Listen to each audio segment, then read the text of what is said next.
20 ஆண்டுகளுக்கு மேலாக சட்டசபையில் திமுக நடவடிக்கை எதிர்கட்சியா இருந்துட்டு இருக்காங்க.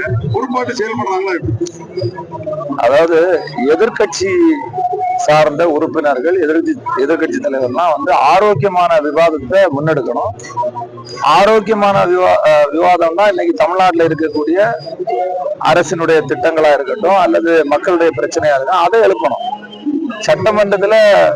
சட்டமன்றத்துக்கு மரபை மீறி வேற விதமான கொஸ்டின் எழுப்ப முடியாது. ஆனா ஏற்கனவே எல்லா நிலையிலும் அனுபவம் உள்ளவங்க தான் அங்க இருக்காங்க.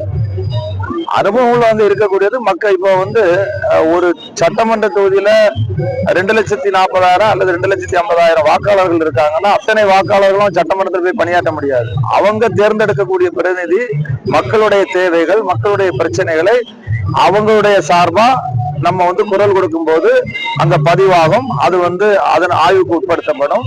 திருப்பி அரசு சார்ந்து அந்த திட்டங்களை நிறைவேற்றப்படும். கடந்த 20 ஆண்டுகளா திமுக பயணிச்சீங்க. இப்போ அரசியல் மாற்றம் காரணமாக அரசுல பங்கேற்கிறீங்க. திமுக தனிச்சு இல்ல, அதெல்லாம் நீங்க சொல்றது தவறு.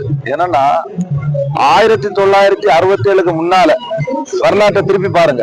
1967 பின்னாடி ஒவ்வொரு காலகட்டத்திலையும் திராவிட முன்னேற்ற கழகம் ஆட்சிக்கு வந்திருக்குன்னா கூட்டணியினுடைய துணையோட தான் ஆட்சிக்கு வந்திருப்பாங்க. ஆனா ஆட்சிக்கு வந்த பிறகு கூட்டணியில் இருக்கவங்கள உதறி தள்ளிடுவாங்க. யாருடைய கோரிக்கையும் நிறைவேற்ற மாட்டாங்க. அதனால அந்த மாதிரி யாருமே நினைக்க கூடாது. இன்னைக்கு காங்கிரஸ் கட்சியும் அவங்களுக்காக அவங்களுடைய வேட்பாளர்களுக்காக வேலை செய்திருக்காங்க. எங்களுக்கு அவங்க வேலை செய்திருப்பாங்க. ஆனா மறைமுக பேச்சுவார்த்தை என்னென்ன நடந்தது?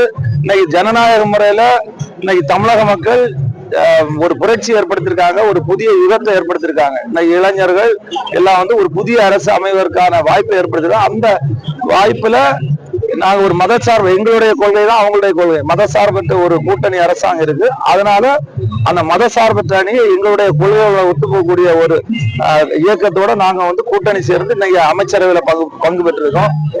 கிட்டத்தட்ட 59 ஆண்டுக்கு பிறகு இப்ப நான் கூட பெருந்தலைவர் காமராஜர் ஆட்சிய பிறகு நானே பார்த்தது இல்லை. நான் 1975 தான் பிறந்திருக்கேன். 51 வயசாச்சு. அந்த அமைச்சரவையில நான் இன்னைக்கு பங்கு பெற்றிருக்கேன்னா கூட்டணி அரசுக்கு சாத்தியம் இல்லை, கூட்டணியை சாத்தியம் இல்லை அப்படின்னு சொன்னவங்க அதை நினைச்சு பார்க்கணும். அவ்வளவுதான்.